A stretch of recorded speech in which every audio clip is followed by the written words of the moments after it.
Hello, magandang araw po sa ating lahat. Gabi tanghali kung saan man po kayo naroroon. Magandang umaga tanghali po sa ating lahat.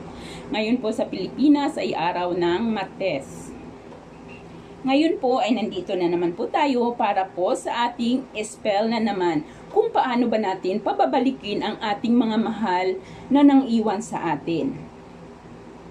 Gagawin po natin ito upang po siya ay bumalik ng agaran sa inyo. Kailangan po bago natin gawin ito ay siguraduhin muna natin na tayo po ay buo ang paniniwala, buo ang dedikasyon, at kung ano man po ang sinasabi sa ating video, yun po ang susundin, walang papalitan at wala pong babaguhin. Dapat po kung ano ang nasabi ay yun po ang gagawin. Ang paggawa po ng video na ito upang makamit mo po ang iyong inaasam-asam upang magkaroon ng katuparan, gawin po ito ng waxing moon. Waxing moon po ito gagawin. Kailangan hintayin nyo po ang waxing moon bago kayo gumawa ng spell na ito. Okay po, waxing moon po. Waxing moon ang paggawa ng spell na ito. Okay, narito ang ating kailangan para sa ating spell. 2 dahon ng laurel, pwedeng dry, pwedeng fresh, 1 butil ng bawang, may balat, walang balat na binalatan, tanggalin po ang balat ng bawang. Kailangan natin ng pulang panali, ribbon man yan, yarn, basta pula. Kailangan natin ng pulang kandila. Pulang kandila po ang kailangan. Hindi po pwedeng puti, hindi pwede ang yellow. Pula po lamang ang kailangan. Kailangan din natin ng pulang ballpen. At syempre, dahil may kandila tayo, kailangan din natin ng posporo. Okay. Ang unang-una nating gawin ay kuhanin ang kandila, sindihan ang kandila at ilagay sa iyong harapan. Pwede kayong gumamit ng lagayan ng kandila. Kahit po gamit ng kandila na pula ay okay lang, walang problema. Kahit po ang inyong kandila ay gamit na ay walang problema. Ayan. Pagka inalagay niyo po dyan, dapat nasindihan na po yung ating kandila. Dapat nasindihan na po ang ating kandila at ilalagay lamang natin dito sa tabi. Pagkatapos, kuhanin ang 2 dahon ng laurel. Sa 1 dahon ng laurel, isulat mo ang kanyang kumplitong pangalan at ang kanyang kumplitong kapanganakan. Kanyang pangalan at kanyang kumplitong pangalan at kanyang kapanganakan, kailangan po yun. Hindi po pwedeng sabihin na hindi mo alam ang kanyang kapanganakan at hindi mo alam, kailangan po kumplitong pangalan at kanyang kapanganakan. Sa 1 namang dahon ng laurel, isusulat mo naman ang iyong kapanganakan at ang iyong pangalan. Pangalan mo at kapanganakan mo sa baba.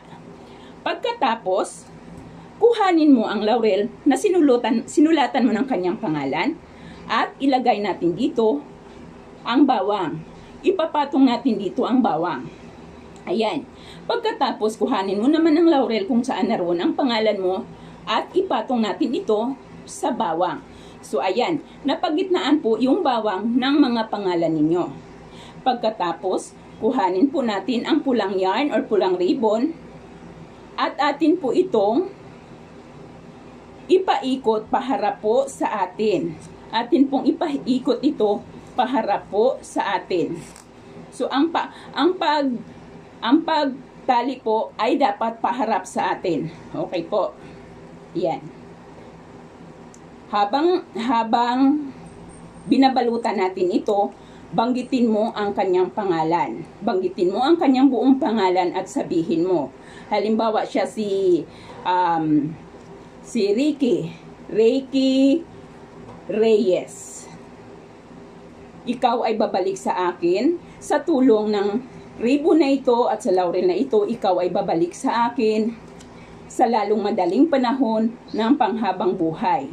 Mamimiss mo ako, babalik ka sa akin, at pakamamahalin mo ako. 3 beses nyo po yung ulit-ulitin habang itinatali po, iniikot po natin ang ating pulang panali. Yan. Mag-ingat po na hindi malaglag ang bawang natin dito. Mag-ingat po na hindi malaglag ang ating bawang. Kailangan po hindi malaglag ang ating bawang. Ayan. Pagkatapos ay itali po natin ito ng isang beses. Ayan. Ayan po. Ayan, dahil po may butas po ito, ang gagawin natin dito, kukunin po natin yung nakasinding kandila at tatakpan po natin ang mga butas na ito.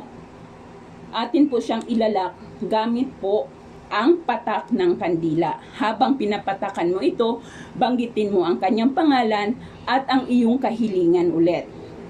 Kung ano man ang hiling, kung ano man ang nasa iyong puso, kung ano ang hiling sa iyong puso, ay babanggitin po ninyo ulit. Pagkatapos, ibalik ang kandila dito.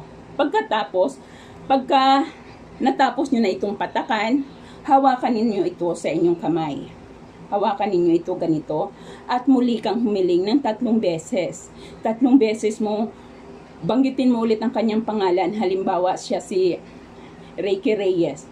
Ricky Reyes, babalik ka sa akin sa tulong ng sinulid at saka sa laurel na ito ay ikaw ay babalik sa akin, mamimiss mo ako, babalik ka sa akin agad-agad at baka mamahalin mo ako ng panghabang buhay, tatawagan mo ako, i-chat mo ako, babalik ka sa akin ng panghabang buhay. Pagkatapos po, ano ang gagawin natin dito? Ang gagawin po natin dito ay ilalagay nyo po ito sa ilalim ng inyong unan sa loob po ng 21 days. Sa loob ng 21 days. Wala pang 21 days ay magpaparamdam na sa inyo ang inyong mga ex. Magpaparamdam na sa inyo ang inyong mga ex. Basta po gawin ninyo ng tama. Kung hindi man siya magparamdam sa loob ng 21 days, sobrang tigas na lang po ng puso ng iyong ex. Talagang mayroon siyang puso niya ay bato kung hindi pa siya babalik pagkatapos mo itong gawin ng 21 days. Ngayon po, after ng 21 days at hindi pa siya bumalik, ano ang gagawin natin dito? Ang gagawin po natin dito ay magpunta kayo kung saan may ilog, kailangan po running water, ilog or dagat, at doon po ninyo itapon. Wala pong ibang choice, wala pong pagpipilian, kundi doon po lamang. Kung wala po kayong oras at panahon para po magpunta sa ilog or sa dagat, ay wag na po itong gagawin dahil wala pong ibang paraan, kundi doon po lamang ito itapon. Kung hindi pa siya bumalik within 21 days, gawin po ninyo ulit. At tinitiyak ko sa inyo sa pangalawang pagkakataon na gagawin nyo ito, ay lalambot na po ang puso niya.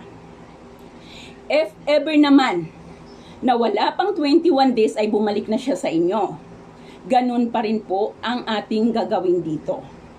Ganun pa rin po ang ating gagawin dito. Itatapon nyo pa rin po ito sa dagat or sa ilog. Basta po siya ay bumalik na sa inyo kahit wala pang 21 days, itatapon pa rin po ninyo ito sa dagat or sa ilog. Gagawin po lamang ang spell na to kapag waxing moon. Waxing moon po lamang ang paggawa ng spell na ito. Gawin po ninyo ito ng tama kung paano po natin ito ipinapakita. At tinitiyak ko sa iyo, kayo po ay magtatagumpay. Basta kayo ay may dedikasyon at may buong tiwala sa ating ginagawa, tinitiyak ko po sa inyo na kayo po ay magtatagumpay. Yun po lamang. Magandang gabi po sa ating lahat. Nawa po ay makatulong ang spell na ito upang mapabalik sa inyo ang inyong mga minamahal. Maraming salamat po.